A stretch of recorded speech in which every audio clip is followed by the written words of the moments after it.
And I've asked one of my What Are You Doing guests to come back and talk with me today about podcasts, Jane Singer. Jane, we're going to have some fun today. Terry, I am looking forward to it. The last time we spoke, it was fantastic, so energizing. You bring so much to the table that it's really exciting to be back here with you. Well, thank you. That was unexpected. Okay. Well, and we both do podcasts, and looking into some of the numbers and the statistics out there. There's a lot of people that have commented to me, probably you as well. It just seems like it's so much work. It's so much this. You got to play with the camera angle, and on and on and on and on and on. It's all true, but it's fun. It's a mindset situation. You and I were talking off camera before that a very large percentage of podcasts, around 90%, don't make it to episode 3. And I found that to be shocking almost. People would give up that fast. And of that other 10%, they don't stick around very long either, because only 8.5% make it to 50 episodes, which was another huge surprise for me. What are you hearing? What do you think about those numbers? Those are pretty incredible. Yeah, Terry, those numbers are really amazing, and you don't really think that the drop-off rate is that high because you only see the people essentially who are sticking with it and have these podcasts they've been doing for a long time and have big audiences. So we don't know the part, right, that you're talking about. It's sort of the hidden part of the iceberg. So it's quite deceptive. People think that everybody else has a podcast that's doing phenomenally well and that it's only them that's struggling. When in fact, most people, the majority of people, as you're saying, start these podcasts and they just can't seem to keep going. And as you're pointing out, it is challenging to do it, but once you start to do it, you get better at it, right? It's just a matter of doing the reps, so to speak. Yeah, yeah. You know, uh, it's difficult to say why people quit so quickly. I think a lot of them is because they were stage fright and so afraid that they were going to say something wrong or do something wrong. They did say something wrong and they did do something wrong. And the people who watched him don't, little smirk, a little laugh. Ooh, that one didn't work out so well. But that, I like what she's saying. I like what he's saying. What else they got to say? Oh, he's not coming back. Oh, that's Mm, weird.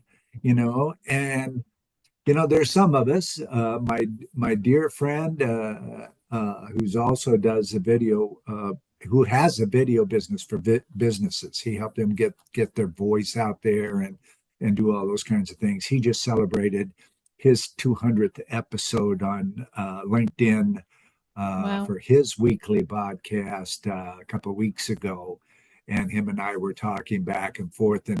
And April 17th, just a few days from now, I get to celebrate my 200th episode. And I was actually dumbfounded. Only 2.3% make it to 200 episodes. Ladies and gentlemen, of 35,000 podcasts, that's only 0.5 10,000th of a Wow. percent. That is amazing. It has been a fun time. So let's talk about some of those benefits. My first videos and things that first starting out doing Zoom recordings and those kinds of things, they were ugly. They were ugly. I didn't have the lighting right. I Mm. didn't. I kept doing them over and over and over and over again. My first 2-minute commercial, ladies and gentlemen, took 25 takes before I gave up Wow. and said, you know what, that's just good enough.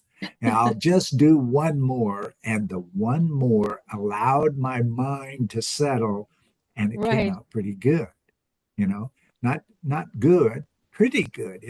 I was surprised with it. How about you when you were first starting out, Jane? Well, my original plan with my podcast, which is now coming near its fifth year, right? We're in the midst of our fifth year, hard to believe. My original plan was I wanted to do a video podcast, right? Because I watch YouTube, ridiculous amount of time watching YouTube. So that was sort of what I was looking at. Anyway, it was in the midst of the pandemic in August of 2020, and nobody that I invited on the show was going to have the camera on. That was just a hard no. So I just said to myself, okay, we can just do it as an audio only podcast, right? No big deal. And so that's how I started. And that was actually an incredible stroke of good luck because doing audio only is massively less complicated than doing video. Even if you yourself, as the host, are comfortable being on video, you don't have to deal with the other side of the camera, which is your guest who may not feel comfortable doing video, or who doesn't know how to sit up in front of the screen. You know, they're used to doing work calls where they're sort of, you know, sitting any which way, or typically they're underneath the desk almost, and you're trying to tell them to sit up. And, you know, it's just that and editing afterwards and all that kind of stuff. It is 1,000 times easier just to do audio. If you're starting a podcast, really just start with audio. Audio is perfectly fine and it's a lot easier and you'll get going because one of the big problems with getting going on anything, as you probably know, Terry, is you have to get that momentum. And the more complicated something is, and you're not good at it either because you're just getting started, it slows you down and eventually it becomes too big to keep going, right? So you start it when you have some time and it's a massive task, but you power through. But then you hit those weeks, if you're doing a weekly podcast where you have a lot of other things to do and you just can't get it done. And then it's the next week you can't get it done. So my feeling is make it as simple as possible when you get started, because initially what you're trying to do is lay down that habit of consistency. And then after that, you can start to upgrade in increments. Um, I was lucky because, you know, I have a lot of good advice, but I rarely take it myself. So, you know, I was just fortunate that fate took a hand in that and said to me, you don't have to do video because none of your guests are willing to do that. Absolutely. Absolutely. And that is a really good point, ladies and gentlemen. That is what we would call a writer downer. Start with audio. You know, there are some incredibly popular podcasts out there where you never see anybody on video. They're memes, and all it is Yes. audio, and they're terrific, absolutely terrific. And frankly, they're a whole lot easier to do when you're off the camera because you're just talking. You know, um, uh, it's important to be you. You know, my wife and business partner tells me, I said, she says, "You go, you be you, boo. Go get it. Yeah, yeah, You be you." exactly. You know, and really, that's really what it's all about. If you really look at the real greats of television and video and all those kinds of things, what you see on the camera is it really who they are. You know, the great Walter Cronkite was known as the most authentic person on television for decades. And it's because he did the same thing that Jane and I are doing right now. We're just talking to the lens. We're talking to friends. We're reaching out there and it's coming from our heart. So we don't have to think about it. There's no filtering. It is what it is, you know? And for those of you who are contemplating uh, doing a podcast of some sort, play with it a little bit. You don't have to announce that you're going to do it. Make some audio recordings of some different stuff that you can turn right around and repurpose or re-record later on once you get a little bit more comfortable with a microphone in front of you, and then step up to you know, Zoom recording yourself and Mm. just go there. Uh, for me, when I first got the idea of the my top 125 podcast was, what are you doing? What are my friends doing during the Right. lockdown? You know, and here it is, 5 years later, on the 17th of April, it'll be the 5 year episode and the 200th. Uh, Wow. that's what I'm doing. Like when you and I Yes. talk, what are you doing, Jane? You know, there there's people putting incredible content out on the internet. And the thought just came to me, well, I wonder what they're doing. I know I'm just sitting here, but I'm changing my whole marketing plan and everything because I'm not going to speak from the stage. A lot of things should change within hours of lockdown. Yes, they did, Terry. They did. And so it was pretty amazing. How did you, well, you started approximately the same time I did. So what was your thought process about going switching over to podcasting? Well, I think like all of us, we were sitting there wondering what to do because so much of what we were used to doing was no more. So I had actually been running a conference as part of the activities that our company was doing, which obviously was not going to be held in 2020. And it turns out it wasn't held for a number of years. It's coming back now this June, but prior to that, um, we didn't have the conference. So I thought to myself, the thing I liked about the conference was being able to get people to speak to other people, right? To be able to bring my audience interesting speakers, right? So I thought that could easily be parlayed into a podcast. It was actually an even better sort of a medium from the point of view that you weren't restriction located. Whereas when you have a conference, it's a matter of can we get the people to the venue, the speakers and the actual audience. And that's, depends where they live, right? With a podcast, you can have people from anywhere and people can be listening anywhere. So that's really, really good. I really loved the idea of that. And so it was an opportunity to invite people on the show who I thought would be interesting to speak to myself and who I thought my audience would find interesting. And it continued from there. It was really simply a matter of holding these conversations with interesting people. Absolutely, absolutely. And for me, our world reflects around talking from the stage. That's where Right. 97% of our income comes from, and or as a result of making a presentation or keynoting or whatever in the Mm, follow up. You know, and so when that switch came to on channel on online, it was what am I going to do with this? And I remembered one time one of my mentors said, you got the face and the voice people like to hear and watch. So always be aware of that when you're speaking on stage or wherever you're going. And that's what gave me the idea of doing so much camera time every week, right. you know, because of that fact. And I don't have a special voice, ladies and gentlemen. I'm not particularly overly handsome. I've got some age on me. Uh, but I have consistency and I have that warm glow that comes out of me because everything's coming from my heart, okay? Yes, it Not is. from my Yes. filters, okay? And so when Jane and I are talking like we're doing right now, everything's coming from our heart. There's nothing rehearsed here. Jane and I talked a few minutes before we got on camera about basically what we'd like to talk about, and we switched on, and here we are. Yeah. And we're having the same conversation, ladies and gentlemen, that we were with no recording. So it's important to understand that. Another milestone fact that I'd like to put out there for you folks to think about when you reach episode 21 of your podcast, when you start to go, you will enter the top 1% of Wow. all podcasts worldwide. 21.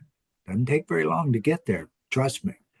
And you enter into a new class of people. Yes, that's still 1% of 35,000 podcasters out there Mm, is still a large number until you start breaking it down because you can have 100 people talking about what Jane and I are talking about right now, but each one of us has a different take on that, you know and it's important when you're building your brand that whatever your podcast is doing is consistent with your brand. Who are you? What are you? Why are you? And are you putting that out? Are you showing that as part of your brand on your podcast? Even if you got a meme there, it's very important. What are your thoughts about that, Jane? Yeah, I think you're absolutely right, Terry. And I think that, as you're saying, you need to be able to hit certain milestones in terms of frequency and consistency because it's too easy to get caught up in all the things that we think are important, but which don't actually move the needle on the podcast. So a lot of it is you sharing what you have to say. And even if it's a little bit raw, it doesn't really matter because no one's critiquing you the way you critique you. And even though I know this, and even though I teach this, and even though when I'm helping other people get their podcast started, I know how to explain it. When it comes to my own stuff, yeah, I easily can get caught up in over editing. Like I said, I've been doing the audio for 5 years now, which I'm very used to, but video is something that still is a challenge because I don't feel like I have it right. So now I'm starting to, when I do my podcast, I do it as a video and it goes out as an audio over the audio channels, but I'm also, looking to put it out as a video. And I had one that I did recently and I edited this thing. How much time did I waste fixing minor things? Put it up on YouTube. It's only had 20 views.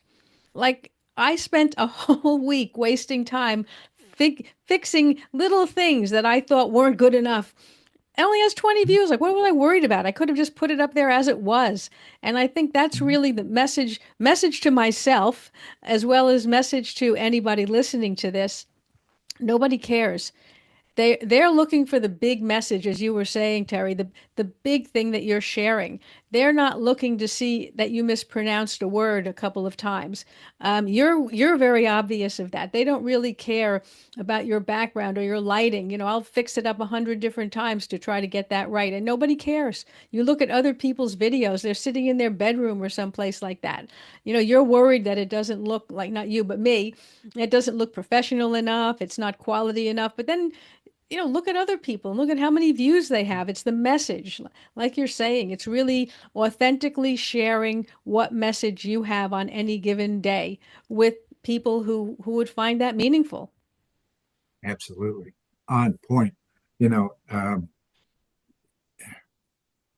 I think you really got something deep there. And, we get so wrapped up in the finite part of a video that we, a lot of times, and I've done this, ladies and gentlemen, edited out some really important information. And it wasn't until I watched it on YouTube or whatever, I went, oh no, I left off this completely, Right, and exactly. or a big part of the theme of the video got edited out, and then it's like, oh, forget this. We're not doing this.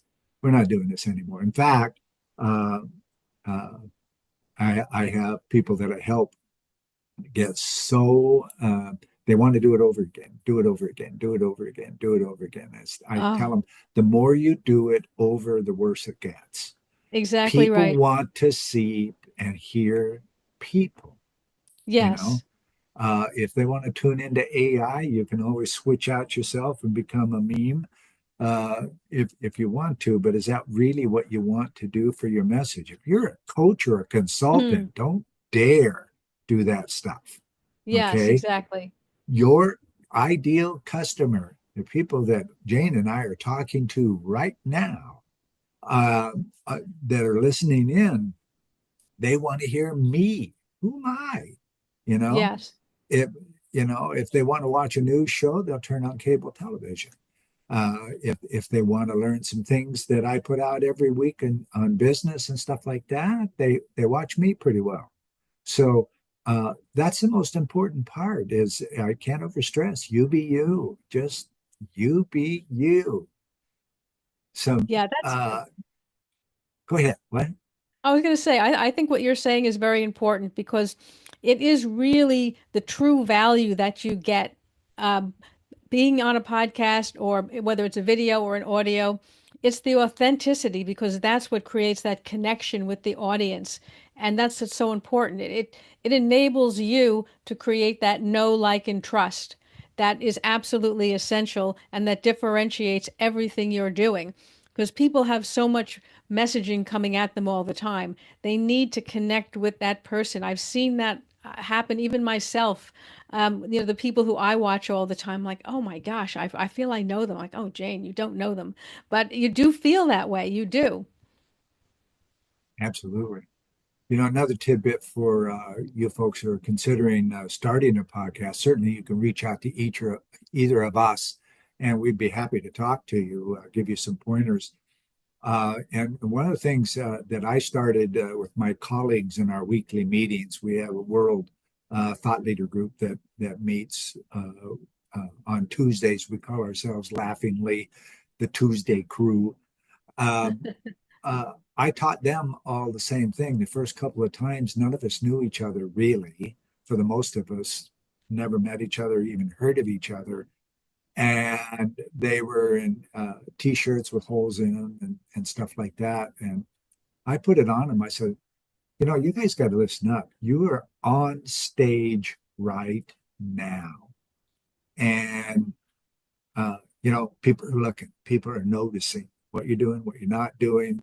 The fact Mm, that you're a New York Times best-selling author or Grammy award-winning artist doesn't mean much when you look like you just rolled out of bed, and you don't really care what you look like, so you don't really care how you project yourself, you know. right. And I said, ladies and gentlemen, I am dressed, ready to step out on the stage every time that camera goes on, Yes. because I am out on stage.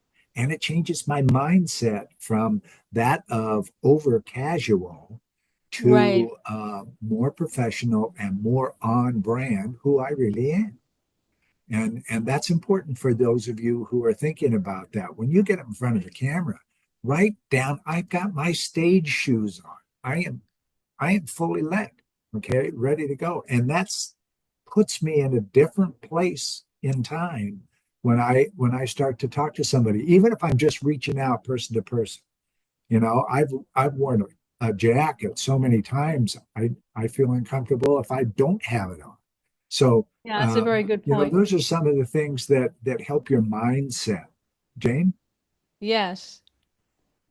Yeah, absolutely. I think you're 100% right on that. And you're right, it is a mindset, right? It's a frame of mind that you get into, and then you go forward from there. And it makes a difference. I think you're right. People have become overly casual, and depends on the industry you work in, but for many people, it's it's not a good way to be presenting yourself, as you're saying. You're absolutely on point with that. Yeah, yeah. Well, that about does it for another First Friday, ladies and gentlemen. Any final thoughts, Jane, that's come up from our conversation? I think, circling back to some of the points that you made, I think it really comes down to not only getting started, but staying with it. And in order to stay with it, you have to make it simple enough that you can keep it up. Because if you make it too complicated and you're trying too hard for perfectionism, it becomes an impossible task. Yeah, really good point. Ladies and gentlemen, start out short. Start with just a few minutes in the beginning. You're not putting on a cable news channel show, okay? Because those are really hard to do week after Yes, week. they are. Even when it's consistently 30 minutes once or twice a month is hard to do, okay? Getting the content, the people, whatever, it's a lot of work behind the scenes. Well, start out small and grow with it. It's very nice. Thank you, my friend. This was fabulous. I so enjoy you. And ladies and gentlemen, thank you for listening in and leave your comments. We'd love to hear from you. Okay. And here's another Friday. Thanks again.